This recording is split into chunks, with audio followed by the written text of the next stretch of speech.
bênção, que maravilha. Arrumamos a casa, perfumamos a casa toda, e esta casa é o nosso coração, é a nossa vida, é o teu coração, é a tua vida. Abra a tua Bíblia na carta que Paulo escreveu aos Filipenses, capítulo de número 3, versículos 13 e 14. A palavra desta noite, daqui a pouco estaremos ministrando a ceia do Senhor, e aí estão os elementos da ceia, o pão, o vinho, que nós iremos aqui distribuir, nós iremos participar, mesmo você em casa, que tem aí preparado a sua mesa para participar da ceia do Senhor, então, que seja uma bênção na tua casa, na tua família. Diz assim a palavra de Deus: irmãos, não penso que eu mesmo já tenha alcançado, mas uma coisa faço, esquecendo-me das coisas que ficaram para trás e avançando para que estão adiante, prossigo para o alvo, a fim de ganhar o prêmio do chamado celestial de Deus em Cristo Jesus. Quantos pode dizer amém? Essa leitura, nós damos sequência aí, estamos ainda na semana de campanha de uma vida mais que abençoada, e a maioria tem lido o livro. Esse livro é apenas um despertar, como nós temos visto aí testemunhos, ouvido testemunhos maravilhosos, pessoas têm lido e feito uma leitura devocional todos os dias, e além disso tem cumprido aí a leitura da carta que Paulo escreveu aos Efésios. O capítulo 4 terminou a leitura ontem, hoje já começa a leitura do capítulo 5, estamos na quinta semana. Então hoje nós vamos falar aqui, nesse hashtag 5, nós vamos falar sobre mire antes de atirar. Mire antes de atirar, é o que Paulo estava dizendo, eu prossigo para o alvo. Quando nós temos um alvo à nossa frente, nós temos de prosseguir, mas antes de eu atirar, eu tenho que estar sempre preparado, eu tenho que estar sempre atento para que o tiro alcance aquela direção onde eu almejo que ele chegue, o objetivo. Então, como introdução, nós queremos dizer para os irmãos que nós temos aqui pelo menos 3 fundamentos para que nós possamos alcançar o alvo.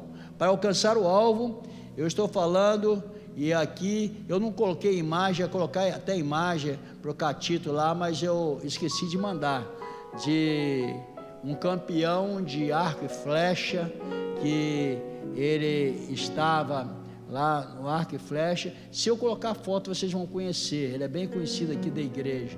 Então, no final das disputas lá do arco e flecha, estava um argentino, um francês e o brasileiro, é um nome bem conhecido, Paulo Silas Reis, né? Então, aí nós estávamos lá naquela disputa. Quando chegou no final, eu falei, pelo menos se o argentino sair, eu já estou muito satisfeito, né? E aí, o argentino saiu, ele perdeu, né? O francês também, e eu fiquei com o prêmio, aquela medalha que eu exibi, e tem lá em casa ainda. Mirinha, você guarda aquela medalha lá ainda, né? De vez em quando dá uma polida, que é muito bonita, muito interessante.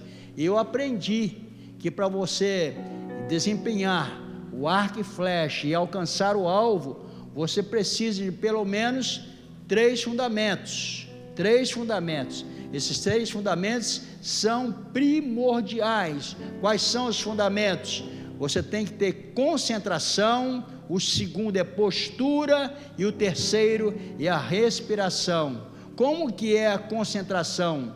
Você não pode se distrair, o alvo está lá na frente, e você está aqui com arco e flecha, né?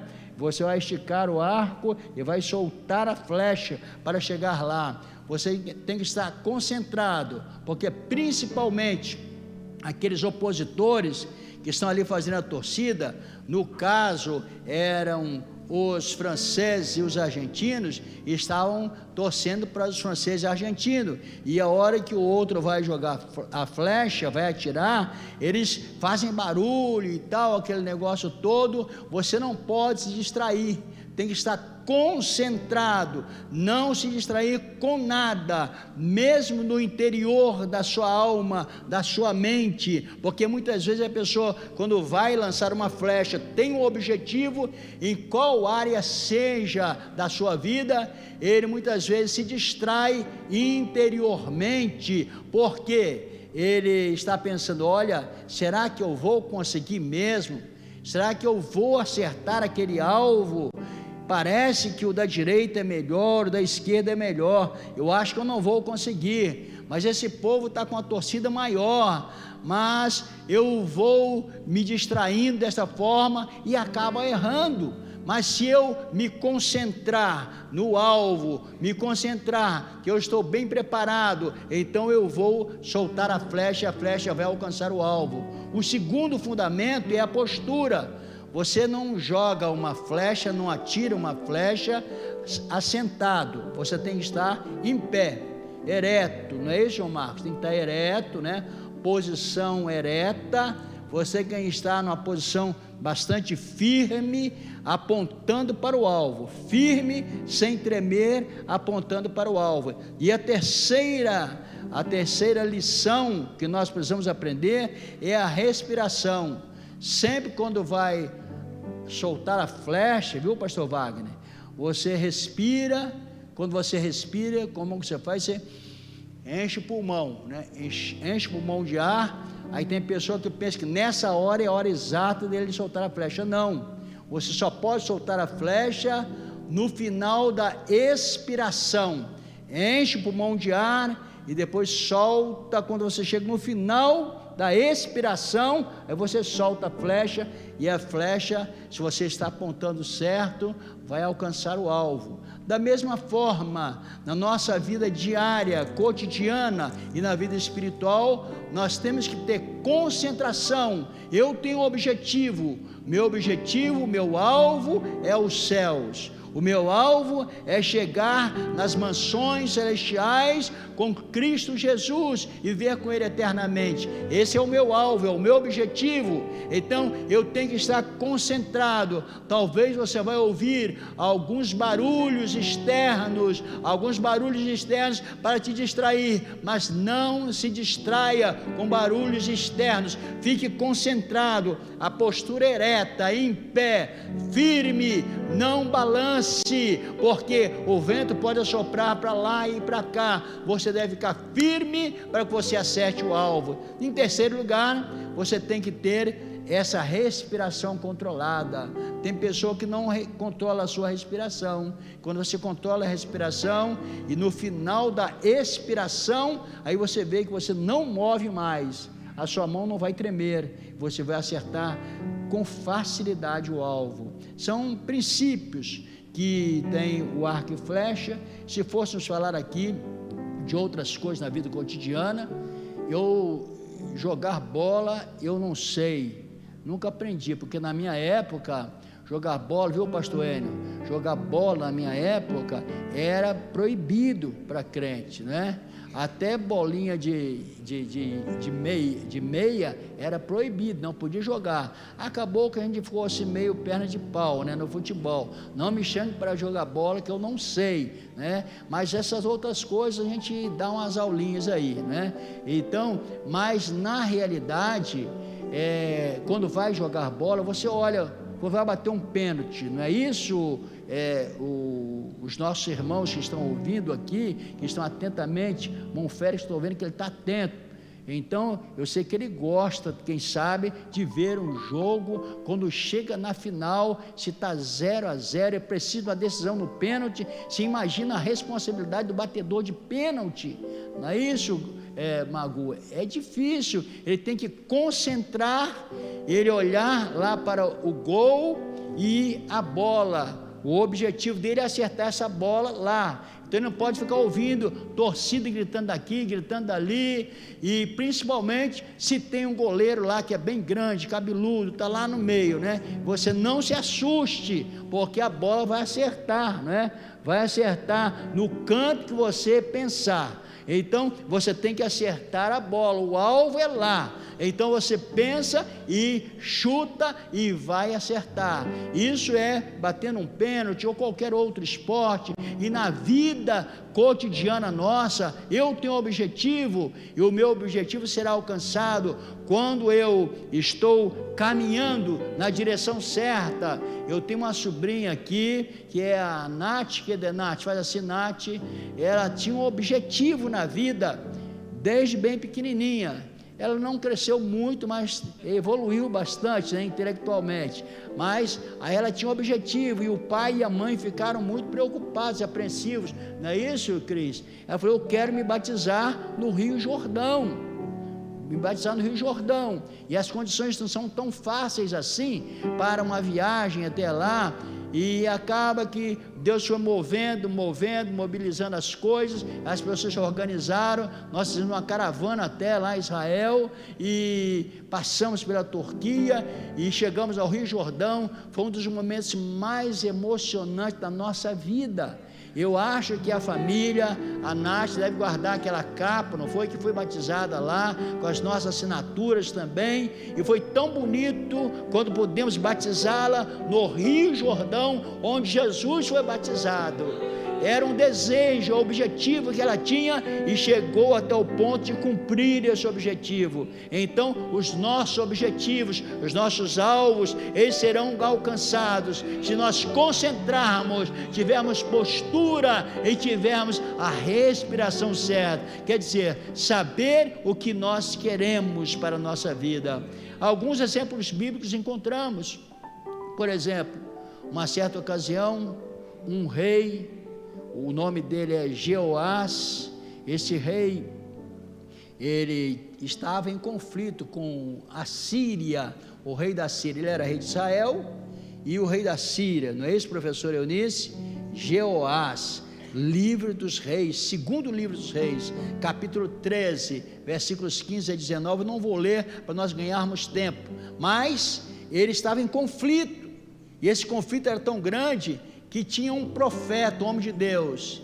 Aí esse profeta estava doente, Eliseu estava doente, de cama. Depois vocês leem em casa essa história fantástica. Ele estava deitado lá na cama, lá moribundo para morrer, e ele morreu daquela doença realmente.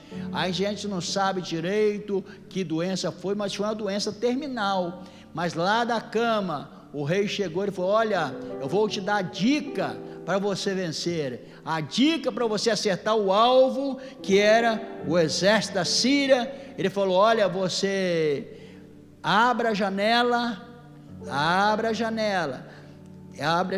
não de qualquer maneira, porque tinha janela do lado leste e do lado oeste, e ele falou: abra a janela do lado leste, que é o oriente. Por que o oriente? É onde nasce o sol. Ele falou: abra a janela do lado leste, que é onde nasce o sol, pegue as flechas. Então pegou o arco e a flecha, e atire a flecha que vai te livrar. Você toma esse arco e flecha, abre a janela do lado do leste e atire a flecha que vai te dar o livramento. Mas esse rei Jeoás, ele atirou apenas uma flecha. Ele pegou um punhado de flecha.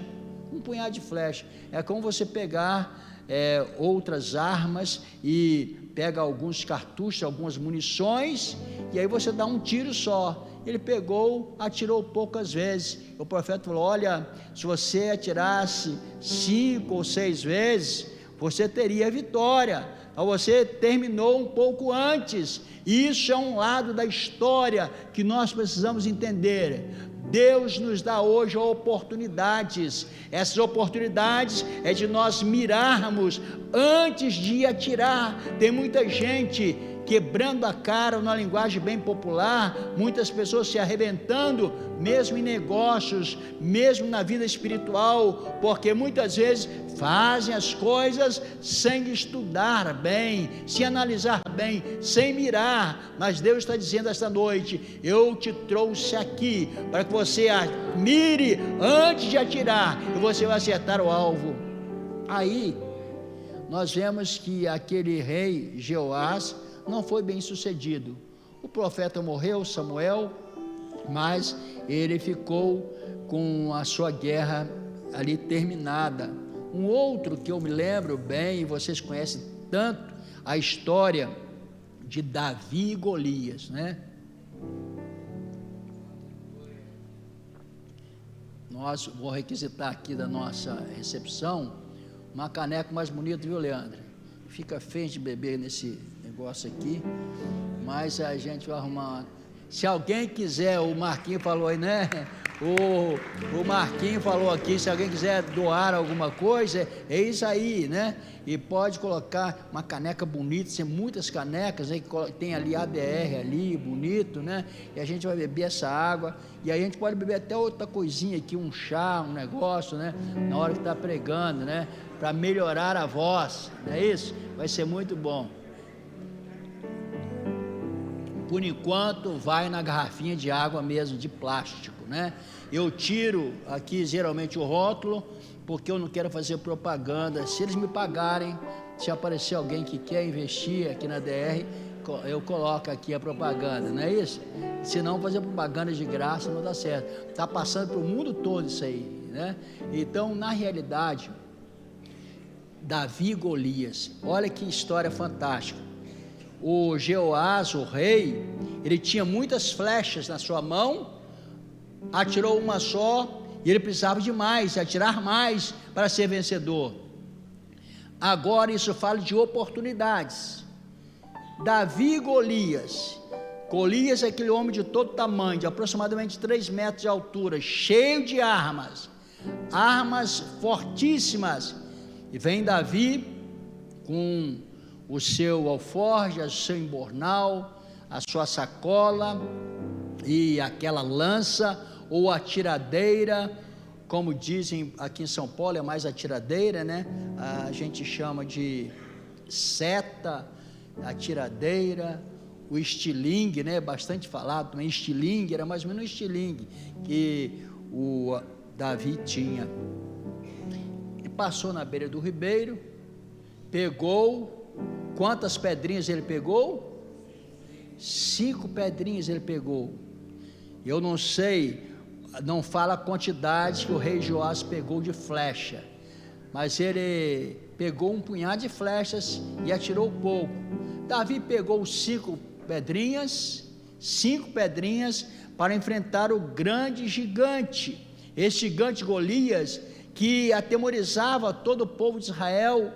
E ele chegou ali e falou assim: eu vou contra você, gigante Golias, em nome do Senhor dos Exércitos. Você vem contra mim com lanças, né? E você vem aí com armas muito fortes, mas eu tenho uma arma mais poderosa, que é o nome do Senhor dos Exércitos. E eu vou te colocar no chão, vou cortar a tua cabeça e vou dar a tua carne para os animais do campo. Você vai morrer, você vai morrer. Você não está brincando com esse garotinho aqui. Eu sou pequeno, mas meu Deus é grande. Eu digo para você também, você é pequeno diante da grande montanha de dificuldade, mas o teu Deus é tão grande que você irá ganhar a batalha. Aponte, concentre-se, tenha postura e respire fundo, e no final atire a seta da vitória. Interessante, Golias estava lá e Davi jogou quantas pedras para acertar no Golias? Uma pedra só, uma pedra só. Muitas vezes em nossa vida, na vida secular ou vida espiritual, nós temos uma chance só, uma oportunidade só, uma flecha só. Por quê? pelo que eu imaginei, eu fiz um cálculo mais ou menos. Deixa eu beber um pouquinho de água a mais. Golias tinha uma perna bem grande, maior do que o pastor Alexandre, né? Alexandre, quantos metros você tem? 1,93, tem um de 2 metros aqui. Olha só, a perna dele tem 2 metros, a altura é 2 metros, justinho, né? 2 metros de altura, meu trombonista ali.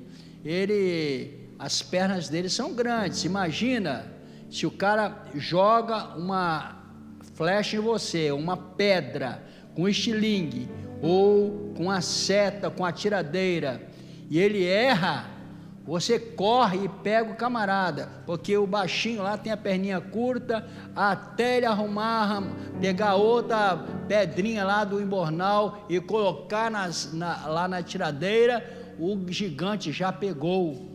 Tem muita gente morrendo na guerra espiritual, na batalha espiritual, porque ele tem uma chance, e não aproveita essa chance. Hoje nós estamos recebendo a direção de Deus, para nós aproveitarmos a única chance que temos na nossa mão, na nossa vida, porque senão, se eu errar essa pedrada, eu vou ser derrotado pelo grande gigante. Mas que bom que o Golias caiu, Davi, ele ganhou a batalha. Esse tema, mire antes de atirar, é muito importante, é prosseguir para o alvo. Davi não titubeou, ele foi em nome do Senhor dos Exércitos, pegou uma pedrinha só, e as outras 4 que ele tinha, se você ler o livro de Samuel, você vai ver que tinha mais 4 irmãos do gigante lá, e ele certamente imaginou: eu mato esse, se vier os 4 irmãos, eu mato os outros 4 também, que tem mais 4 pedrinhas aqui. Você sempre tem que ter alguma munição de sobra, para você derrotar o inimigo. Conta-se que na idade medieval, mais ou menos do ano, eu li essa história há muito tempo, que mais ou menos anos 1300 e pouco, tinha um governador terrível, austríaco. Esse governador, ele queria que todo mundo venerasse a bandeira da Áustria, no meio de uma cidade da Suíça, que estava dominada pela Áustria. E o que ele fez? Ele levantou ali aquele poste no meio da cidade, colocou um chapéu lá em cima. Esse chapéu tinha a bandeira da Áustria, e todo mundo que passasse por aquela praça tinha que se curvar e fazer continência para aquela bandeira que estava ali, que era a bandeira da Áustria, e colocava soldados ali vigiando. Um certo dia, vinha passando por ali um atirador, um caçador muito bom, chamado Guilherme Tell. Esse Guilherme Tell, ele veio, homem experimentado para atirar com a flecha. Ele veio e falou: eu não vou fazer continência nada, vou passar direto. Ele passou direto com o filho dele que estava junto com ele. Os soldados o pegaram, falaram: você está preso, e vamos pegar o seu filho, amarrar ali naquela árvore, e ele estando amarrado na árvore, vamos colocar uma maçã na sua cabeça. É bastante divulgado, é da história medieval, e é até uma lenda, se tornou uma lenda isso aí, porque ele colocou aquela maçã na cabeça do menino, que era filho do Guilherme Tell, e falou: agora você vai ter uma prova, você vai recuar 50 passos, mais ou menos 50 metros, e dessa distância você vai atirar a flecha. Se acertar na maçã, aí então você estará livre. Mas se você não acertar na maçã, se sair fora ou acertar na cabeça do menino, ele já morreu, você também será morto. Ele atirou e a maçã foi totalmente perfurado por aquela flecha, ele foi livre e ovacionado. Essa história foi bastante difundida, do Guilherme Tell, o grande homem que atirou na cabeça do filho, acima da cabeça do filho, e não acertou a cabeça do seu filho, acertou a maçã. Então, na realidade, a nossa mira tem que ser tão bem calculada quanto os inimigos vêm contra nós. Então, à noite, quando você chegar em casa, faça então uma oração pedindo a Deus: Deus, eu quero mirar bem, eu tenho alguns inimigos espirituais ou até alguns materiais na minha frente, ó Senhor, que eu não erre esse tiro, que esse tiro seja certeiro, e eu tenha a direção que Tu vais me dar. E quando eu pensando nisso, eu vi que Davi, ele golpeou Golias, Golias morreu. Concluindo essa nossa reflexão, eu quero dizer para você, meu irmão, minha irmã, meu amigo, minha amiga, que nós temos na batalha espiritual 3 inimigos fatais. A Bíblia nos ensina quais são os 3 inimigos: o mundo, a carne e o diabo. São 3 inimigos que nós temos na nossa vida constante e cotidiana. O inimigo número 1, o mundo. A primeira palavra que nós temos aqui para decidir o que é mundo aqui, nós entendemos que o mundo, natureza, existe na Bíblia, está escrito. Agora eu vou ler a Bíblia, Salmo 24, versículo 1, projete aí Salmo 24, versículo 1, primeiro versículo, capítulo 24, diz assim o salmista: do Senhor é a terra e tudo que nela existe. O mundo é o mundo natureza, e as plantinhas que você vê, e os que nele vivem, é a terra, tudo, o mundo, isso é o mundo natureza, é a primeira classificação e aquele significado de mundo que nós temos na Bíblia. O segundo significado de mundo que nós temos na Bíblia é o mundo humanidade, onde lemos lá João capítulo 3, versículo 16, é bastante conhecido nosso, porque Deus amou o mundo de tal maneira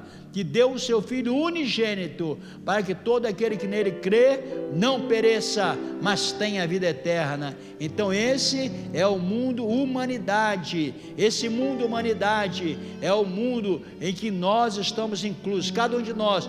Deus nos amou de tal maneira, então nós somos o mundo humanidade, não somos o mundo natureza. Então depois a outra classificação de mundo é o mundo que nós entendemos como o mundo sistema. O mundo sistema, esse é perigosíssimo, este é organizado contra a vontade de Deus e o povo de Deus. Romanos capítulo 12 e versículo 2, nós temos uma definição clara: esse mundo, sistema que está contra nós, não se amolde ao padrão deste mundo. Que mundo que é? Não é o mundo natureza, nem o mundo humanidade, mas o mundo sistema. Não se amolda ao padrão deste mundo, mas transformem-se pela renovação da sua mente, para que sejam capazes de experimentar e comprovar a boa, agradável e perfeita vontade de Deus. Nós não lutamos contra o mundo sistema, contra o mundo humanidade, nem o mundo natureza, mas contra o mundo sistema. Essa batalha é espiritual. Quero dizer para todos aqui esta noite, você que está em casa, que esse mundo sistema não se trata apenas de desejos ilícitos, que a pessoa pensa: o mundo sistema é só problemas ilícitos, desejos ilícitos. Não inclui isso, inclui também desejos lícitos. Por exemplo, anotei alguns aqui, por exemplo, o pão de cada dia. Não é apenas um desejo, é uma necessidade. O que é que eu faço? Espero em Deus ou vou à luta? Sacrifico minha consciência para prover o pão ou espero por Deus? Neste intervalo do coração carente de pão para comer, para dar à sua família, nesse exato momento, como eu vou pagar a minha conta na segunda-feira, com o mercado extremamente competitivo, nós olhamos no horizonte e vemos que Deus nem deu sinal ainda que vai resolver o nosso problema, mas o coração está clamando e gritando. Aí você olha em volta e vê esse mundo sistema, aí que é perigoso para o cristão. Você está com desejos lícitos, quer sustentar a sua família, quer se alimentar, quer vestir-se bem, quer estar com o necessário para a sua sobrevivência. Aí o mundo sistema está gritando contra nós: rapaz, toma ou cheira mais uma, que isso passa. Então o mundo fala: rapaz, toma mais umazinha, cheira mais umazinha, e você vai ter o problema resolvido. O mundo do sistema faz isso. O teu casamento está ruim, que não tem jeito de se consertar, então saia pela tangente, faça um atalho. Dá para entender aqui que a pressão do mundo sistema é muito grande contra nós, é um adversário terrível contra o cristão, não somente desejos ilícitos, mas desejos lícitos, que muitas vezes a pessoa erra, vai, quem sabe, fazer coisas erradas para adquirir, para o seu sustento e para a sua vida ficar mais amena. O outro inimigo é a carne. A carne, dentre os muitos sentidos possíveis que a Bíblia nos ensina sobre a carne, a palavra carne na Bíblia pode ser interpretada como a natureza humana independente de Deus. Não a natureza humana dependente de Deus, mas a natureza humana independente de Deus. Carne é o centro da nossa identidade, quando estamos separados de Deus e não podemos agradá-lo. Mas quando nós somos reconciliados com Deus, Deus nos dá a vida e nos dá o seu Espírito Santo. Quando lemos a Bíblia Sagrada, Romanos capítulo 8, versículo 4, é tão fantástico esse ensinamento bíblico, Paulo dizendo: a fim de que as justas exigências da lei,